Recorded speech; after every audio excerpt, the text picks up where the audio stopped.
We're going to go ahead and get started. Again, hello everyone, and welcome to the social media scene, the place where social media, television, and film all meet in one little place. And we add a little comedy too, just because we're special like that. So, Absolutely. Comedy's fun. comedy's fun. I am Alice Fuller, principal consultant at Share Social, which is a social media marketing, consulting, and training business. And my name is, oh, I'm sorry. Go ahead. Oh, okay.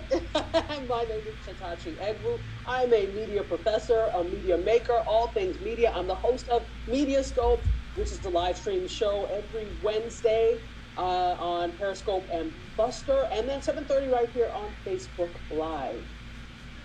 Yes. So today we're gonna go over a vast majority of different things. If you didn't catch last week, please do. Last week we talked about a lot of things. We talked about media. We talked about social media. We talked about Black Lives Matter. So I think for a lot of people that was a really important episode. So please go back and watch that. And we also talked about LinkedIn, how that's the new hot potential hot dating spot. And what was the one you introduced, Tachi? Bumble. Bumble. If you've never heard of Bumble. And Bump Biz. Yeah, okay. So Bumble is the new app for women It's for women. All the contact is initiated for women, and that's been around actually for a little while. I think for about a year, but they just introduced last week Bumble Biz, which is like a LinkedIn. So all the contact for companies is initiated from the women. So same type of concept. Interesting. Okay. So today we're going to start with what I call this week in social media TWISM. You could hashtag it if you want to, TWISM. That's hashtag WTWISM, TWISM. Hashtag TWISM. TWISM if you want to do that. So this week in social media, here's what we're going to talk about. First, YouTube. Any YouTubers in the building? On the... Oh. Yeah. Okay. Any YouTubers? I'm a YouTuber. I've been a YouTuber for a long time now. Now that I think about it, I've been on YouTube since 2007, probably 2007, 2008, somewhere in there. So today, if you are a YouTuber, we've got some interesting news for you, because, well, not only if you're a YouTuber, but if you're an individual who is ready or thinking about the future of your television viewing habits. Would you be willing, think about it, to cut the cord if you could just get the channels you just wanted? Think about it for a minute. Would you be willing to say bye-bye to, let me not say any names because they might sue me, to whoever is your cable provider? Would you be willing to say goodbye if YouTube provided a bundle? What they call it, a skinny bundle? If YouTube provided a bundle of channels, just like your CBS's, your ABCs, and all of those, if they provided that live programming to you via YouTube, would you consider cutting the cord? That's the question. Would you consider cutting the cord? You know, if I could add, I know you're not asking me, but I'm going to interject. Yeah. Would you? Yeah. Oh, you are asking. Go ahead, answer the question. Special, thank you. Yeah, I actually would. Here's the thing. I was holding on to cable for so long because, as I said, I'm a media professor, and I really felt like I needed to be up on everything that was going on television, especially, you're teaching things in terms of media, entertainment. I was like, I really need to be up on it. I can't not have cable. Okay, but this was before the whole concept of cutting the cord. You weren't really going to get these shows. I mean, you had Hulu to some extent, okay, but it's nothing like it was now. So as I'm going on in my media journey, I'm like, well, out of 5 million channels that I have, I think I watch 10 to 20, if that. Mm-hmm. Don't need to spend what I'm spending per month on that. So I'm seriously considering that. And of course, you've got services like Sling, which is part of Dish, and but I've heard good things, and I've heard mixed reviews. I think I'm just waiting to have more of a solid. How do you say, like something that streams more solidly before I say, all right, I don't want, because okay, you've got Apple TV and you can stream from there. Yes. But and there's so many things. In fact, you've got, Periscope is on there, so there's a Periscope app and you can live stream from there. So yeah. So many different applications that you can stream, but I also like live television, so that's why I'm really okay. But think about it. Okay, now if YouTube is saying they're doing this skinny bundle, mm-hmm. just as Hulu announced not too long ago, they were going to provide somewhat of a skinny bundle. Right. It'll only cost you $40 a month. $40 mm-hmm. a month. They're going to call it Unplugged, YouTube Unplugged, which is not attached to YouTube Red or just your usual YouTube viewing, youtube.com. This is something separate called YouTube Unplugged. So let me ask you a question. Does this also include broadcast channels? This includes, as of right now, Fox, 20th Century Fox, CBS, NBC, Universal, and Viacom. So you won't miss the BET Awards next year. Oh, because that's the only thing I care about. Okay, all right, so that's all the Viacom channels, and I'm sure others are signed on for more, because I know that Viacom is doing a lot of that, because they just actually opened up to Sling as well, and all Viacom channels are available on Sling as well. Mm-hmm. Okay. Continue, I'm intrigued. Okay, $40. Now think about it, $40. You get Fox, CBS, NBC, and Viacom. Now, where ABC is in that lineup, you notice that means we can't watch. That's Thursday night. Thursday. That's crucial. That's Shondaland. They're playing hardball because the whole thing is retransmission fees. Oh, so, good point. For people who don't know, you can't just have, cable company can't just, I'm just going to retransmit ABC. No, there's a fee associated with that. You can't, just because it's an over-the-air channel doesn't mean they can just transmit. So that seems to me like ABC's trying to play a little bit of hardball and they're negotiating. But probably. Okay. So now if you are a filmmaker, now in my personal opinion, it is a wonderful time to be a filmmaker, an independent filmmaker. Probably more than any time, because right now you have so many distribution models and channels to choose from. So YouTube now is pursuing content to add to YouTube Red. Now, if y'all don't know what YouTube Red is, that is the premium subscription service. Costs you about $10 a month. And some of your favorite YouTube stars are already in that bundle, and you get it I do believe you get it ad free, so you can watch all of that wonderful content, original content, ad free. Now think about it. If you're a filmmaker and you need a distribution channel, this would be kind of ideal, depending on who you're trying to target that film or documentary or whatever it is to. Yeah, absolutely. That actually sounds really enticing. That sounds really enticing. So YouTube right now could very well be the next big competition for Netflix. Because if you think about it, once your deal ends with Netflix, you want to keep that source of revenue coming in. So why not YouTube? But you've got other options too, because you still got you can still have the Hulus of the world. You still have some of these up and coming Netflix-like channels, depending on what your target demographic is for your film. Mm-hmm. Mm-hmm. But this is very interesting if you are indeed a YouTuber, or if you're just a regular filmmaker and you need that, or you're looking for a new distribution model. Don't overlook YouTube. Just don't throw up your trailer on YouTube and think that's it, like most people. And it lives there forever. Mm-hmm. Yeah. No, I get it. So let me ask, what would be, in your opinion, the benefit of doing this over, Netflix, you've got eyes. You've got eyes on YouTube as well. but I don't know. I guess it's the monetization piece of it. What would be the attraction to this over something like a Netflix? Because it's Well, still we assume everybody has Netflix. They don't. no, they don't, because you got to pay for it. You got to pay for it. But even with this, you still have to quote unquote pay for it. Right, because there's a subscription. There's a for it. subscription. Okay. But it's not like you have to. Can I borrow your email or your sign up to get on your Netflix? No. Which is supposedly illegal now. Yeah. They'll probably crack down on that somehow or the other. So in that sense, because YouTube is the platform that it is almost synonymous with video.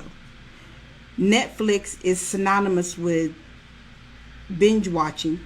It is, and technically it is becoming synonymous somewhat with old TV shows. Not necessarily new. It is becoming synonymous with some original programming. Okay. But YouTube, when you think YouTube, you immediately start thinking video, film. Right. This is where that community hangs out. And two, if YouTube is courting Hollywood studios to bring their films there, then that puts your film in alignment with other films that could be related. Because half the time we'll watch a movie just like with YouTube videos. We'll watch one movie or see one little video, and then I was like, oh, what is this over here that caught my eye? Oh, this sounds good. Let me watch this. And then the rest of your life is, your whole Saturday is gone because you didn't mean to be there that long. No, you never mean that. You didn't mean to sit there for 4 hours and watch back to back, but it happens. It happens. So that's not a bad, same thing with Netflix, same thing with Amazon. Sometimes as a filmmaker, you do want your film in the same categories, in the same places as the big boys, especially Right. if YouTube has the money. It has all the money it needs and wants to court Hollywood studios. Yeah, I agree. You mentioned something. If you don't mind, you mentioned something yesterday when we were talking. Because you mentioned YouTube and you mentioned YouTube stars, and I think it was fascinating, the conversation we had. So you were talking about The Amazing Race, right? Yes.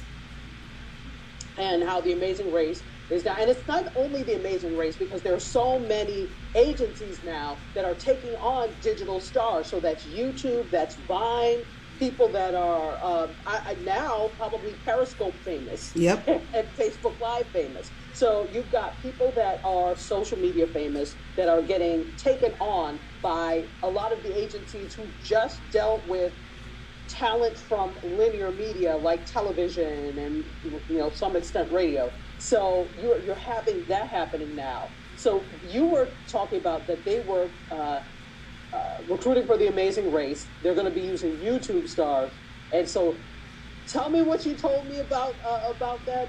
About the YouTube stars. Okay, so at the end of the day, you've got reality stars who have to audition for these shows, or up and coming actors at whatever. Those people who are trying to get on, as we say, just trying to get their shine.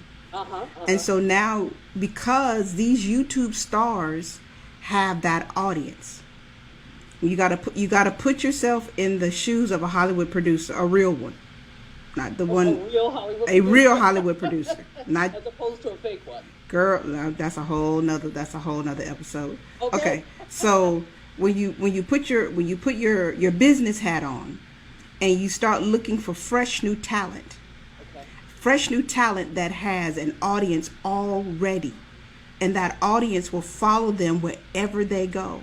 Okay. That means now you have a multi-platform celebrity, technically, as opposed to an up-and-comer we haven't seen yet per se. She or he may have done one little independent movie or something of that nature. But what's happening in the showbiz game more and more, and actors and actresses, I've been saying this for years now, get your social media game up. Because if they're overlooking you to go over to YouTube to get somebody to do a Crest commercial, and you went to school for acting so that you could smile at the camera with, with great teeth. And they're overlook. I don't know. Let me not say they're overlooking you, but they're choosing to go with these bright new stars. And here's something else to consider. Okay. Not only quite possibly are they choosing them to be in the commercials, like the Crest commercial and these shows, I'm really interested in how much money is on the table. And so am I. Versus, you're talking about how much money is on the table for these YouTube stars versus the traditional stars that was for The Amazing Race or any of these other Yeah, things. because technically they weren't stars until they got on the show. A lot of them.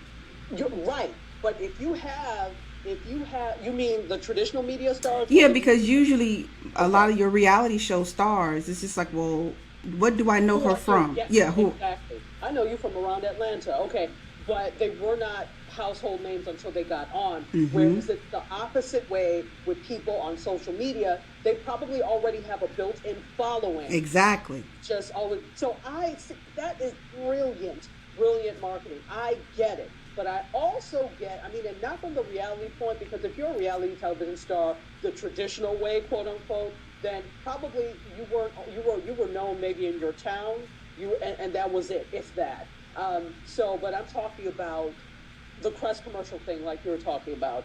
I can see the saltiness.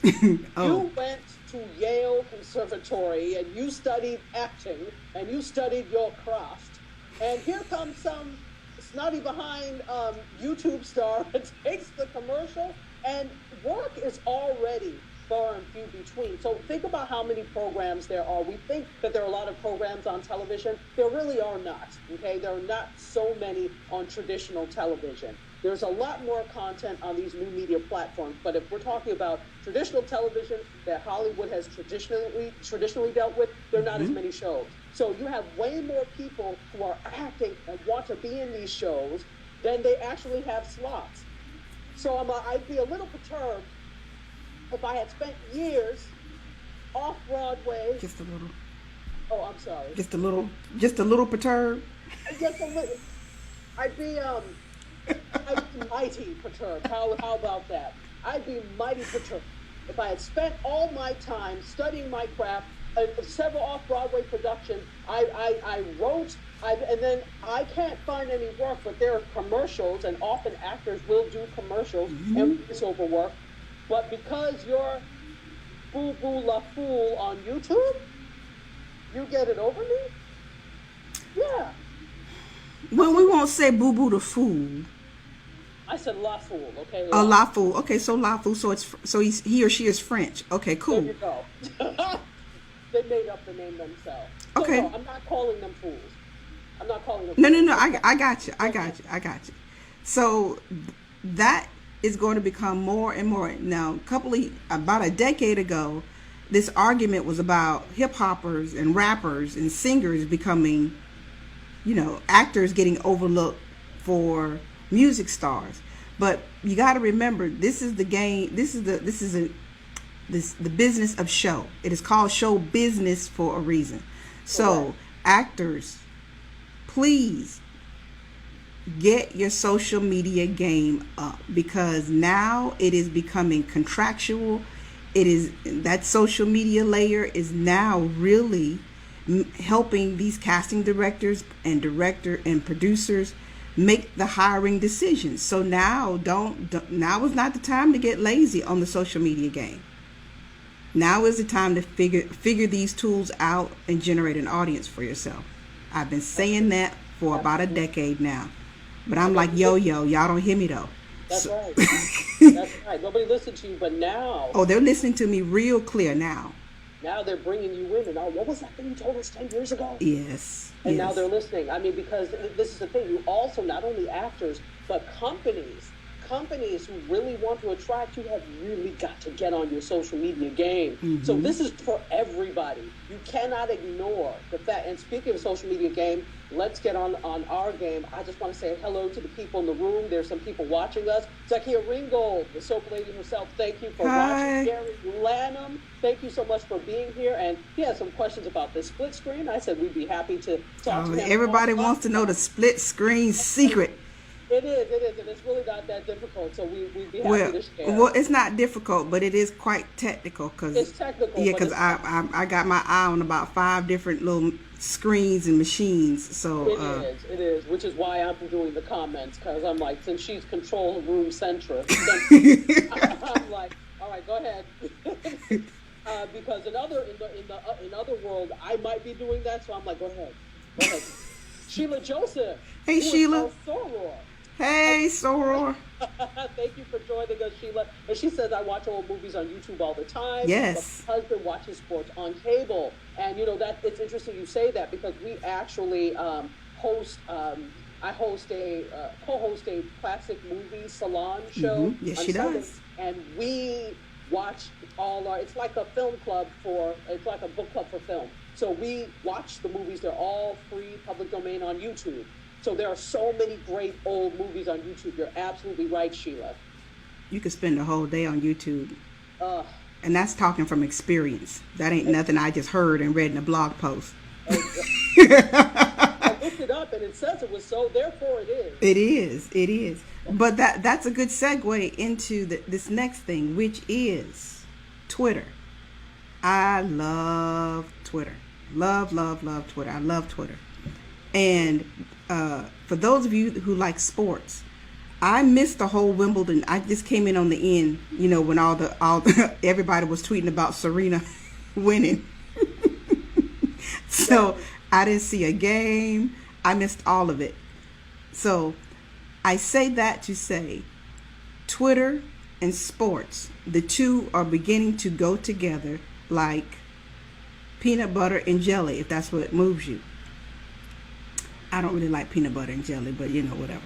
So, but they do go together for most people. So when you start thinking about when you're watching your sports, and we all get passionate about our favorite teams, we're following them, we're telling the coach what to do, even though we have never stepped foot on a field except in the marching band, and that does not count.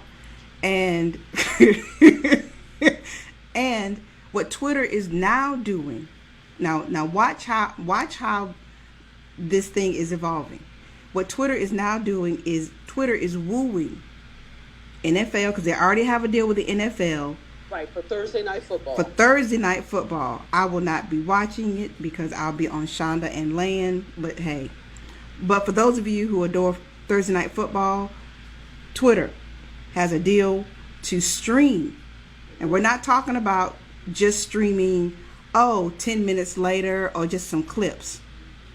We're talking about watching the game on Twitter, along with all of your friends and your fans, and live tweeting as you're watching the game.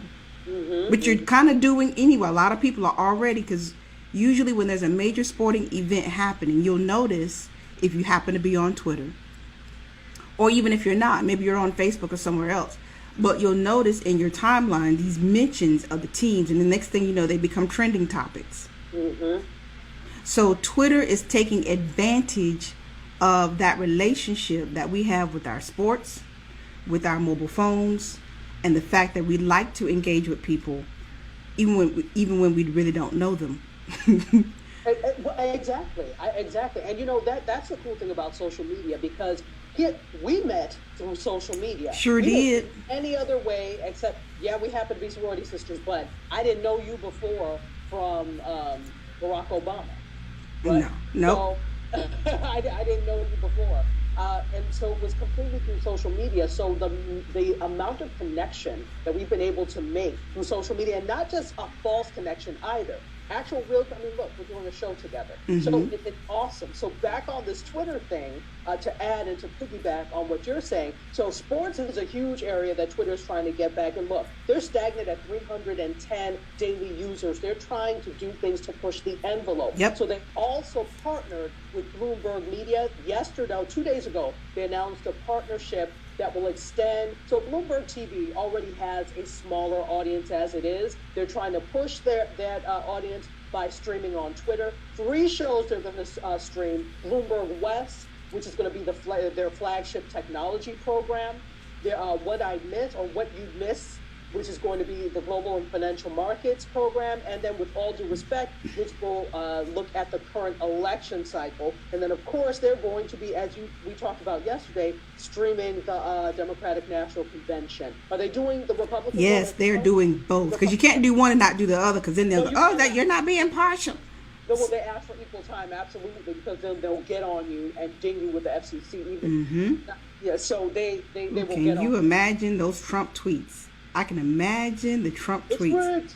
It's huge. It's rigged. I'm sorry. I just had to do that. But here's something else. Here's something else that I stumbled upon. For those of you that are college football fans, college football, Pac-12, that's kind of like the Midwest, USC, UCLA, that whole area of college football. Twitter is in talks, or has already done their talks, to stream those games. And you know, people like their college sports more than professional sports. I hear that. Look at the South.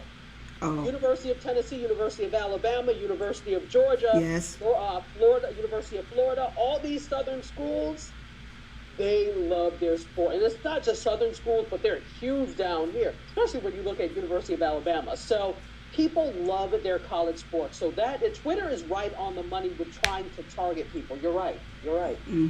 Okay, so that means they will be streaming more than 150 live games.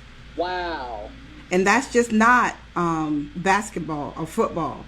That's some soccer and some of these other games as well from college sports. Lacrosse too? I don't think lacrosse is on the list, but it may be. Golf? Maybe. Okay, I'm asking the impossible, but I'm just thinking about, I'm wondering whether or not they're going to stick to the quote-unquote, the sports that usually bring money into the sports program, like the football, most likely, the basketball, or if they're going to expand a little bit. It would be interesting to see some other things, but yeah. It was about 12 sports on that long list of. Okay. Yeah, so I dare say whatever you're into, as far as a college sport, the typical college sports, you'll probably be able to see it. Now, this is just the Pac-12 now. That doesn't mean, some of these other conferences yet have been added. But if it goes well with Pac-12, you already know. It's only a matter of time before others follow suit. Exactly. I'm wondering about, because when I went to that conference in Chicago, that media conference, there what is it called? Big Ten TV. There's a station that deals with sports from Big Ten schools. I could potentially see some sort of partnership between Twitter and like Big Ten TV to live stream Big Ten games, which are huge. It's a huge deal. So they already tested this they did not stream the Wimbledon games, because I dare say somebody else already had that contract. So what they did was they did a Q&A before the games, just to see if everything was was set up and could go. So for those of you who are still trying to figure out, do I really want to be on Twitter? I don't really like Twitter. Here's the thing. If you are a business and your business is related to college sports, now think about it now. If your demographic that you're marketing your product or service to is tweeting during that time, wouldn't it make sense to kind of be in the presence of those people while they're on that platform? I'm just saying. I'm just saying. JS. Hashtag just saying. Yes. If you're thinking wise about how to target your demographic or target your market, especially in some different ways and especially in real time, start thinking about how you can strategize how to market yourself to that particular market. Say you're a sporting goods store come on. Say if you're the individuals that provide the team uniforms. Hello. So there's going to be opportunity there, and hopefully, people will see the benefits of it as far as business is concerned, and not just for the sheer pleasure of entertainment, because you could really grow a following if you know how to do it right. Absolutely. Using real-time marketing, as they call it. Absolutely. And getting in, I think the thing is too, paying attention to trends. And I think this is sometimes where we can often fall short, either as a business or as an entity, paying attention to not just trends, but what's underground. Because I love that concept of underground, because that could potentially be your next big thing, and you want to be in on that ground floor. Yep. You want to be there using it while everybody else is still figuring it out. So it doesn't mean that it always works. I mean, people, this is what you have to understand, that strategies are just such, because it doesn't mean that it's solid and set in stone. It's a strategy. So if it works, that's fantastic. If it doesn't work for you, then you switch gears, or as so is the popular thing these days, you pivot. But you want to get in on that ground floor if you can, because that could mean something really big for you. Yes. So now we're going to pitch over to something else on Twitter that came up. Yes. Now I'm going to try to talk real nice, because I don't want to insult anybody, or just because I don't know all the parameters of the thing. So if you were on Twitter or you were watching, because Ghostbusters comes out today, right? Doesn't go out today. Ghostbusters, if y'all okay. So for anybody interested in seeing Ghostbusters. Okay, so moving on. So for those that might be interested. Wait, you said you weren't going to throw shade. I didn't. We have people watching, and those people that are watching, they may want to see it. Okay, continue on, sis. I'm just saying, the people that are on here and watching the replay.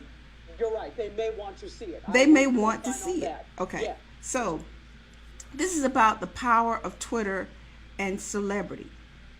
Now, Leslie, we know Leslie Jones from, I know her from way back from the whole Comic View kind of days. That's where I first became aware of her. But she's now, generating probably a new audience of people being on Saturday Night Live. And now she's got the commercial. Hey, what's the? That's for she's driving a car. Yes. I can't remember. Okay, so she's got the commercial. Plus, they're not sponsoring us anyway, so no need to say it. Go ahead. Yet. Okay, so and then now she's got this big role. We hope it's a big role. Hopefully, she's equally, seen in this movie for Ghostbusters. So she tweeted. I can't find anybody. I'm paraphrasing. But she's literally said, no designers are willing to work with me so I can have a red carpet dress. Okay, now here's my thing. Now, having worked in the game a minute. You have. Yes. And you can't just, and I'm not saying this is what she did, so let me clear that up, because this is recorded. I'm not saying this is what she did. But when you say nobody is willing to do this for me in the whole community of Hollywood between New York and LA, nobody was willing to work with you, a now known, still up and coming celebrity. Okay, so my question became, did you wait to the last minute? Because if you're going to put that out there on Twitter, that's going to come back. Right, and that's something we don't know. Right? Yeah, and we don't know if that's what she did.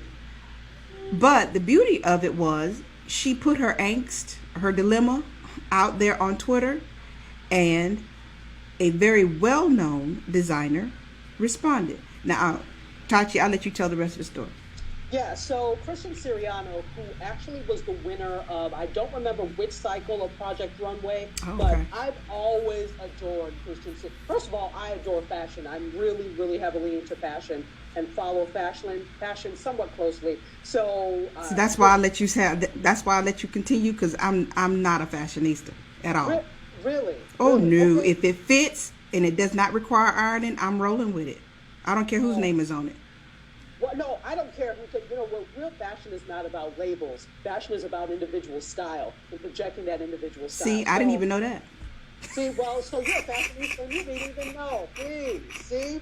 So, yeah, no, it's not about labels, but I do adore Christian Siriano because I watched him and have followed him closely since his days on Project Runway, and he's done some amazing stuff. So Christian Siriano stepped up to the plate and designed this beautiful red, gorgeous thing that she wore on the red carpet. Looks like it fit her like a glove, and it was really great. Here's my thing. This could have, and I'm so glad that Christian Siriano stepped up. But the thing with this is we don't know enough, but I think it's interesting to talk about because there's so many different aspects to this. So it could have been that she waited too late to do anything about it, and no designer was able to accommodate her in that time. Designer, I mean, it takes a while to create something. It's not just blah, blah, blah, blah. Yeah, because otherwise she could have went to Target or Ross. Or down to the Target, remember? Down to the Target. Down to the Target. And, all right, and done that. All right. Probably she didn't want to do that. No. Target Ross for a red carpet. So the other thing is then you were saying yesterday, this is really her first big red carpet. She's been in the game for a while. No disrespect to her IMDb credits or her resume, but since she's so new to this level of red carpet, maybe she wasn't aware of the process as we were talking about in terms of how this works. And that may be the case, that may not be the case. But I also kind of see this as Christian Siriano is still kind of up and coming, so that was good. But I saw this, if that was the case, if nobody really was willing to work with you, I saw this as a key opportunity to take on somebody fresh and new and up and coming, and a new designer that could have put them on the map, you know. And if you like their stuff, I would have taken that chance. I think this could have been a bigger moment than nobody will work with me if that was the case. Okay. It could have been. Here's what the tweet literally said. Okay. It's so funny how there are no designers wanting to help me with a premiere dress for movie. That will change. And I remember everything. So this also says that Christian Siriano is probably going to be her go-to stylist. Christian, you're done good. Absolutely. Clap up for Christian Siriano. Clap up for Christian Siriano. You know, we're looking for stylists too, Christian. And we remember everything. You would. But that's the power of Twitter. Now think about it. Once again, if you put on our business hat, that was an opportunity that literally presented itself, and he jumped on it. Absolutely. Literally jumped on it. Absolutely. And the fact that that's the thing, you have to have your ears and your eyes to the ground. He and somebody else, other people were looking, hey, did you see this? Get in touch with her people. That quickly. And it looks good on him. So he used that tweet. He used that opportunity. So that's how social media benefited him. He didn't tweet a thing about it, from what I understand. It did not initiate from him. He contacted, after seeing that tweet, contacted her people, or his people contacted her people. That's how it works. It's not just about you tweeting out to get results. It's also about watching what's going on social media, and then you may have information to make a contact that will benefit you. So absolutely, Christian, But then notice the PR game behind it. She sent out the tweet, and he did do a little a response tweet, basically a waving of hands. It was emojis like, "Hey, I'm right here." Oh, right here. Okay. With no words, just emoji. You take that one little instance right there on Twitter. Next thing you know, of course, entertainment news outlets are now running with it. So now, even though he's not on a popular show anymore, look how many social media mentions he got. Look how many mentions he got in the press. And then on top of it, she looked fabulous. Yes. On the red carpet. So that tweet just really it went beyond Twitter. to really put her in. Basically, it gave her a stylist she didn't know she had. For anybody saying, well, it's funny how I can't find, and I don't think, did she really mean literally, or just the however many people she called? We don't know. We don't know, because I do know that this has opened up a whole new. Okay, typically the fashion world focuses on, a certain size, a certain height, a certain look, none of which Leslie Jones fits.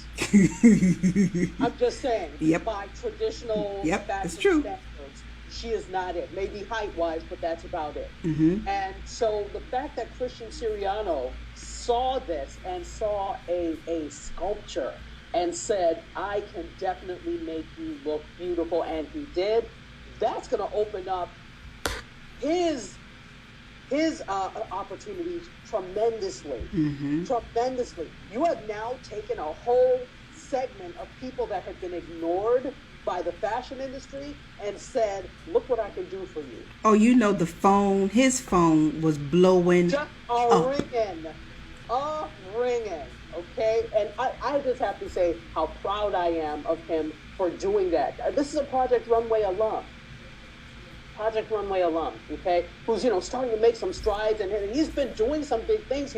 He shows in Fashion Week all the time. He does Fashion Week, so he's been making some strides for himself. But to really break out as a big designer, it takes a long time. And not only that, but as with a lot of things in the entertainment game, it takes meeting that one person at the right time for that one opportunity, and then that leads to your whole world can change suddenly.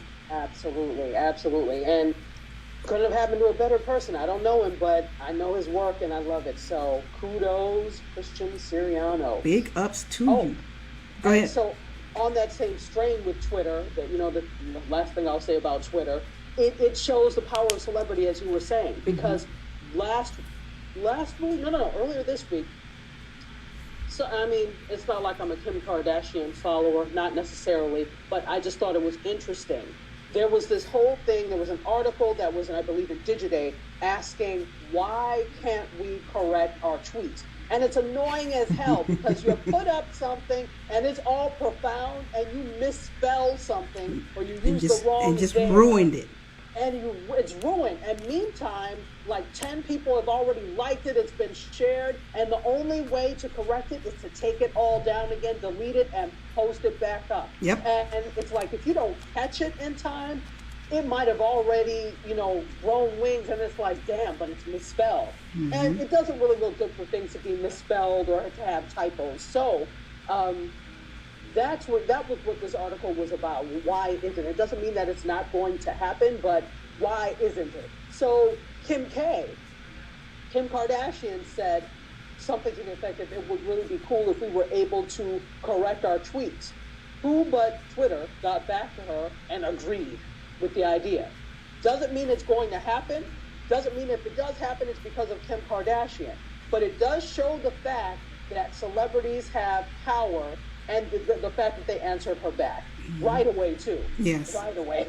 Okay? So this whole thing with Twitter and celebrity, or social media and celebrity, there's something to it. There's absolutely something to it. Okay. So I want to bring the audience in right now. Now, if y'all are watching, please share. We need you to kind of be our ambassadors to agree. Share this with your friends and even your frenemies. If you got a relationship with them. Like them. You don't. No, you really don't. Not for my purposes. You really don't. You're okay with people you don't like. Yeah. Okay. So share some positive stuff with them. So, if you have some questions, please feel free to jump in, ask us a social media related question. If you have something on your mind, a pressing question, please do not be afraid. Just because we love to talk. We can be quiet and listen too. See? Absolutely. Okay, so now we're back. Okay. All right. I want to just shout out some people that are watching on Facebook Live. Bobby Stamps, thank you for Bobby Shadow, as he's known on social media. Also, Prince Adarele, who's local here in Miami. Well, I'm in Miami, so he's local. So greetings to you. Thank you for watching. And thank you everybody else who is on watching out in Facebook Live land. Okay. So, and for those of you who are still trying to figure out what am I watching, this is called the social media scene. This is a new endeavor, very new. We just launched last week. Every Friday, 9 a.m. Western, noon Eastern Standard Time, you will see our beautiful brown faces bringing you social media news, and where social media, entertainment, and film kind of meet. Because at this point, that's our background technically. That's what we do all day, every day. It's what we can talk about all day, every day. And because at the end of the day, you really, really need to be aware of what's going on with social media. If you shut it down, now we talked last week about how sometimes you got to step away from it. That indeed is true. I wholeheartedly agree with that. But even when you step away, it's still wise to be abreast of what's going on, especially if you're on Facebook for business purposes, as a lot of people are. You need to be hip to what's going on. So that was why this show was somewhat created. Okay, so that said, please jump in, ask questions, share this, share the replay, tell some friends, tell your frenemies, and then let's move on to the next segment, because we're trying to keep it to an hour today. Yes, to an hour. Yes. So Facebook. Speaking of Facebook, Facebook Messenger. Now, if you know what an instant article is, now for those of you who don't know what instant articles are, because you're not you're not a media publishing company or anything of that nature. For those of you who don't know, Facebook, as with most things, wants us to stay on Facebook longer, and thus create content on Facebook. So they want us to create these articles, and I hate to say it, but on one end, never mind your website and your blog, just publish it here on Facebook. Your audience is already here. And if you publish it with instant articles, not only will it load at least 10 times faster, especially on a mobile phone, but it's interactive. So all of those, and you can monetize it. You can put ads in it and things of that nature. So Facebook really wants users, media companies, publishers to use instant articles, and they're going to put them now in the Messenger app. So now you can use, I don't know if you can create them in Facebook Messenger, but you can at least share a link to an instant article, and you'll know that it's an instant article when you see the little lightning bolt on it, and you click on it, and it does load very, very fast. And depending on how creative the publisher is, they can put a video in it, they can do all this great stuff. So for those of you who are using Facebook Messenger and you're sharing articles and links and things of that nature, keep that in mind. Absolutely, that's awesome.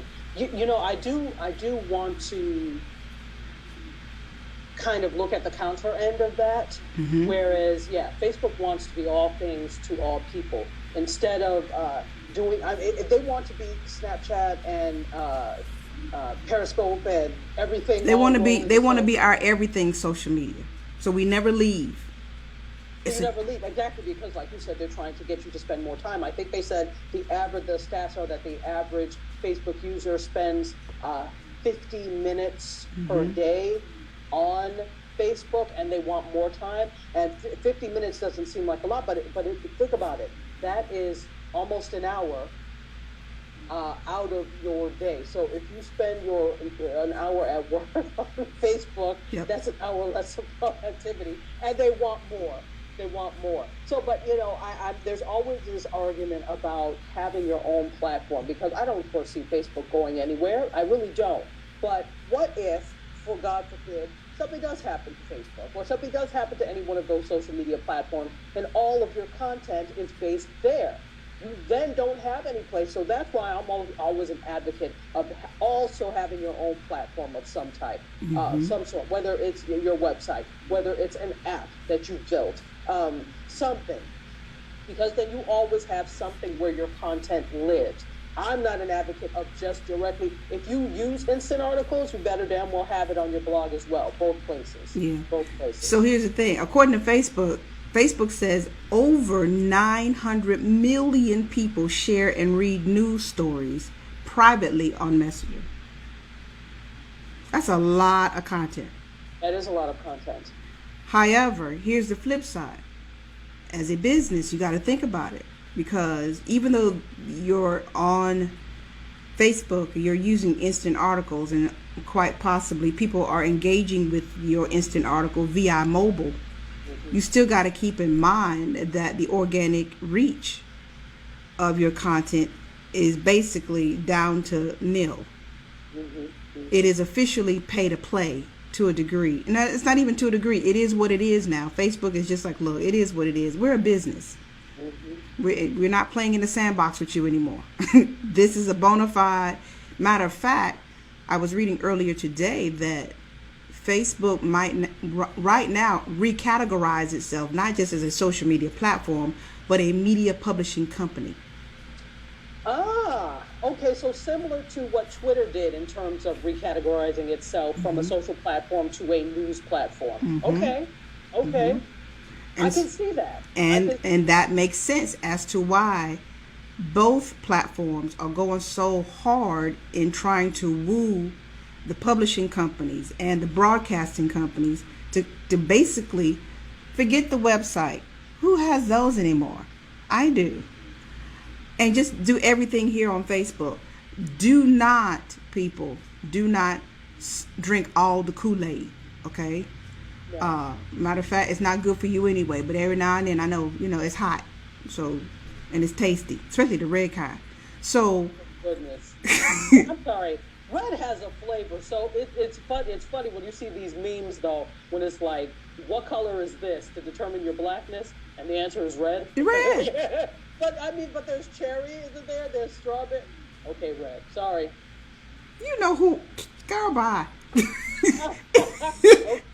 Red, the red kind. Wow, it could be cherry. It could be strawberry. It could be fruit punch. Matters not. It's the red kind. Okay. As a non-Kool-Aid drinker, I digress. I leave it to you. So. Thank you. So as a present Kool-Aid drinker, I'll admit it, I got grape right there in the kitchen. That's great. I'm sorry, go on. I don't see a problem. There is no problem. I don't see a problem. So don't see a problem. It's a problem. Where Facebook is concerned, just be wise that you don't want to put all of your marketing eggs in one basket. And you especially don't want to do it here on Facebook or any platform, but especially here on Facebook, because at the end of the day, it ain't about you. Let's be clear. Facebook is not your friend. Facebook is a business. And the longer we stay on Facebook giving up data about what we do, about what we eat, about what we're angry about where we go, how we spend our time, that's more data for them to keep and then to sell back to marketers like me. So just be wise. I often say that Facebook knows more about me than a lot of the dudes that I've dated. It's very true. It's very true. It's very true. So keep that in mind when you're thinking about, we can just do everything on Facebook. No, you want to have a website. I mean, if you can't afford one to start, even that to this day is not really a good excuse anymore. But just don't get that comfortable putting everything on Facebook and thinking that one day Zuckerberg and his crew may say, you know what? We got all the money we need.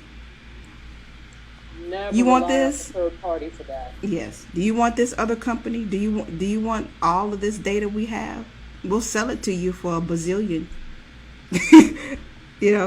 So yeah. Wow. If we can, I wanted to talk really quickly about. You brought up yesterday the live stream that the Real Housewives of New Jersey did on Facebook Live. It was a pre-show, right? Mm-hmm. A pre-show. And so it was about 15 minutes before the actual Real Housewives of New Jersey came on Bravo. And they did a multi-camera shoot. Mm-hmm. And they had the cast members there. And what exactly happened? Well, based on the article that I read, because I don't watch reality shows, and I darn sure almost cursed, would not be watching that one.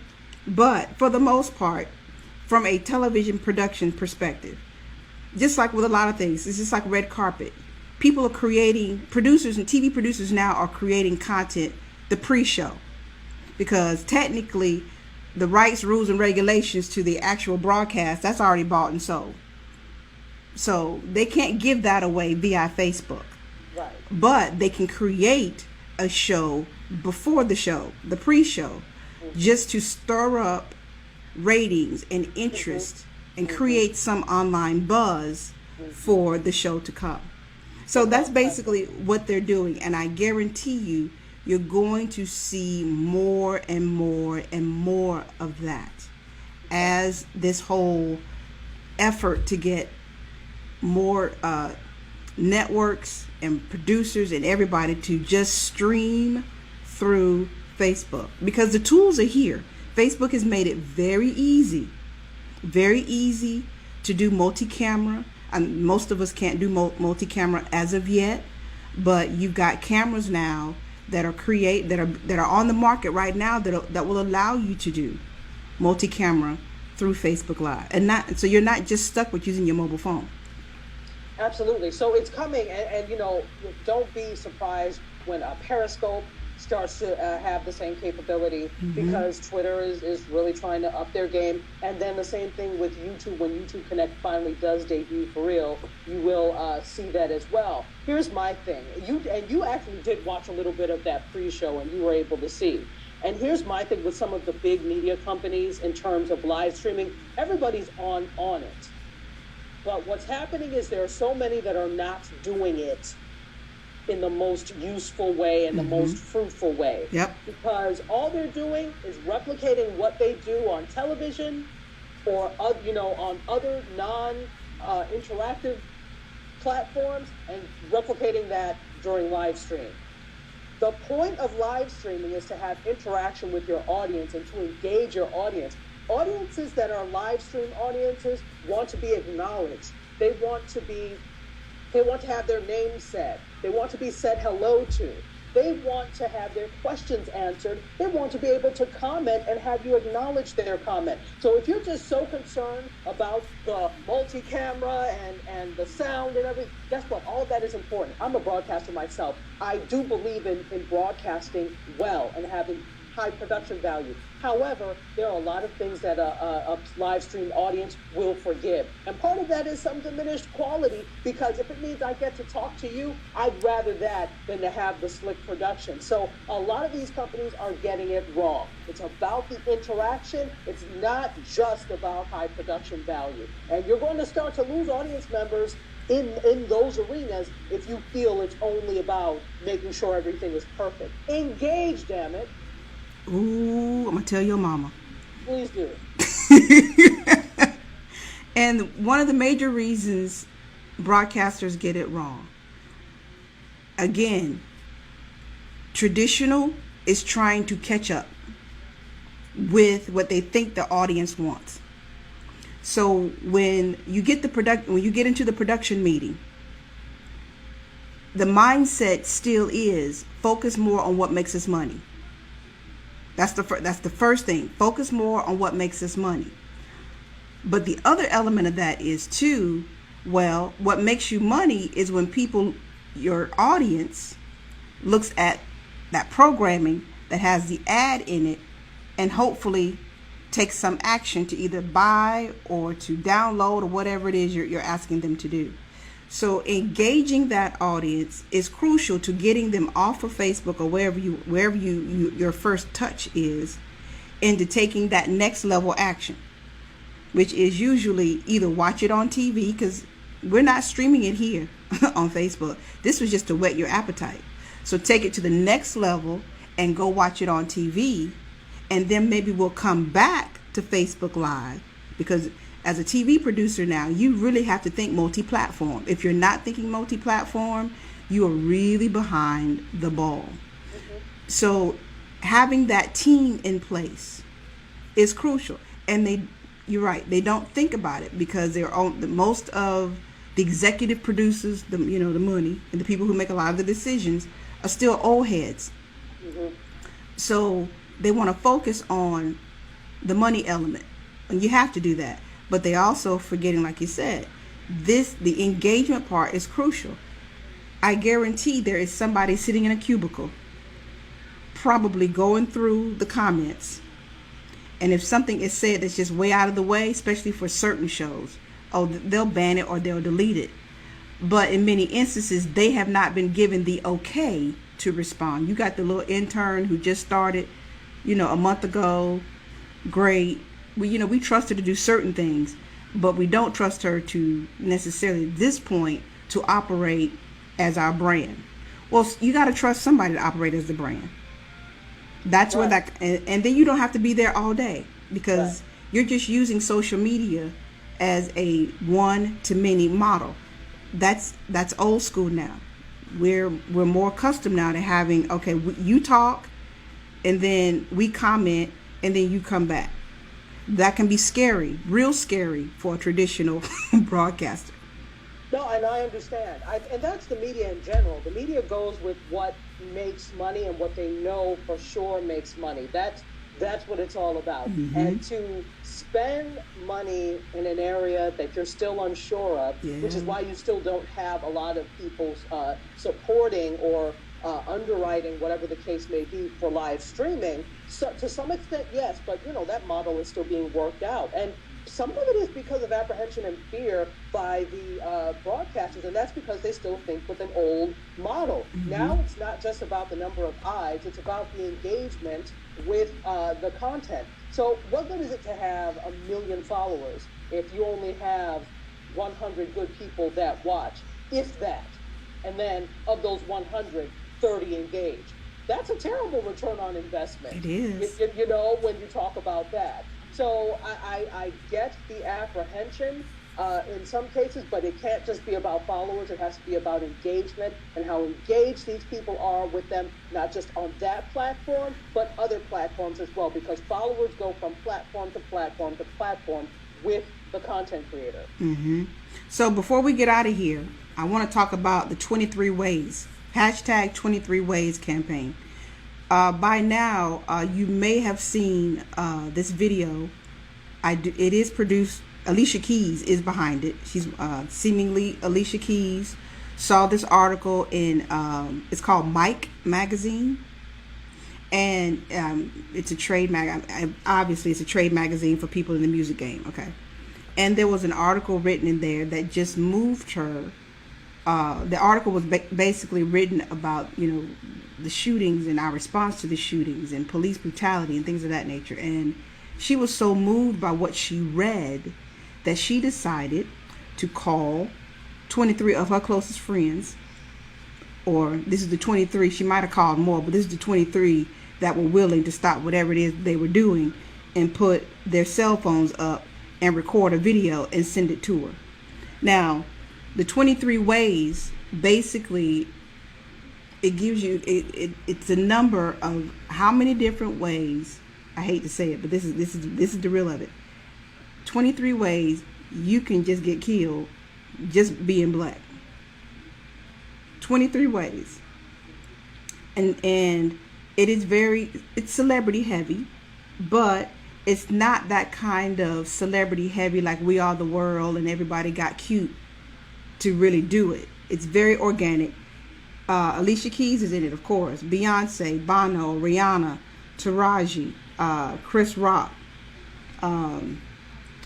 Pink is in it. So you've got her celebrity friends, and they all talk about one way, 23 ways, and they align it with 23 individuals who have been murdered, killed, in situation with police. So the 23 ways right now is you can it's easy to find here on Facebook. You can either just do a search 23 ways, or you can find it on, you can find it on Twitter, 23 Ways. But the whole goal of it is just not just to be doing something for celebrity, but it is attached to a campaign, to a petition. And that petition, they want 100, I think it's 100,000. Yeah, they want 100,000 signatures on the petition. And when they reach 100,000, they're going to take that petition directly to the White House. And then they're going to basically push the powers that be to make some radical changes in how these situations keep occurring, how they can be changed. So it's hashtag 23 Ways. Hashtag 23 Ways. 23 Ways. All right. And I just watched it again last night, and I don't know what it is this morning, but it had nearly 700,000 views on YouTube. Wow. So I don't know how many signatures they have yet. I couldn't find that, but it's got 700,000 views on YouTube. Wow. And when did this video come out? I think yesterday or the day before. So 700,000 views for less than 2 days is pretty good. Mm-hmm. And it says here I know it's got 50,000. It reached 50,000 pretty quickly, and that was a couple of days ago. Okay. So I don't know what it is now, but hopefully, if y'all want to participate, you feel compelled to do that. 23 Ways, and the organization that is behind it, because that's Alicia Keys' organization. It's called wearehere.org. Wearehere.org, and so you can find the video there too. Power of the social media. Power of social media, which is interesting too, because I was tweeting during a show, which we will not talk about, which was the hip hop awards for the Queens of Hip Hop. The Queens of VH1 Honors. VH1 Honors, and there was a young lady there talking about, well, I wish y'all as female hip hoppers would do something about Black Lives Matter. And of course, she has no idea that Panther, for those of you who got a little bit of age on you, you may remember Panther came out in 1995. It was a movie about the Black Panther movement. It was just a couple of years after the LA riots, maybe 3 years after the LA riots. And in that video, you have two versions. You have the R&B version where you got all the R&B divas of that day, some of which are not even alive today, like Aaliyah and Left Eye. Right. And then you've got the hip hop version, which has MC Lyte, Queen Latifah, even Left Eye is in it. And I'm trying to think, there was some, Yo-Yo is in it. Mm-hmm. And that big collaboration is right there on YouTube. So for those who are thinking, hey, this is something new that needs to be done. Michelle Ndegeocello was playing. Yes, Michelle Ndegeocello is on both versions. She's on the hip hop version, and she's on the R&B version. Angie Stone, for those of you that are Angie Stone fans, she did the arrangement on the R&B version. That's just a little tip. No, that's good trivia. That's good trivia tip. So for those of you that are, especially if you were born in the late 90s, that might be something to look at if you're thinking that has not been done. The sadder part is the situation has not changed. Well, the thing is, too, just really quickly, I think because of social media, we did not rely on social media to learn about those things past. I understand that, but this generation, and now, not just this generation, but we rely an awful lot on social media to understand and know what's going on. So because it was never on a Facebook, because you never really saw it on, was not disseminated originally through social channels, it's not anything that they may be familiar with, because the millennial generation and Gen Z are so very hooked in and connected to social media, and that's how they find out about things. Mm-hmm. So in a sense, it's like, well, that's why. And so hopefully, though, through social media, it takes also a little bit of personal gumption to want to find these things out. Mm-hmm. So hopefully they'll be able to find these things out, and hopefully social media will be used as a conduit for further projects. Yes. And on that note, we bid you adieu. Thank you, everybody, for joining us today. Please, again, share the stream, watch the replay, share it with some friends and your frenemies. And we'll see you again next Friday. Yes. Same time. Yes. Same place. Same fan page. There you go. Thank you, guys. Thank you. Have a great weekend. Bye.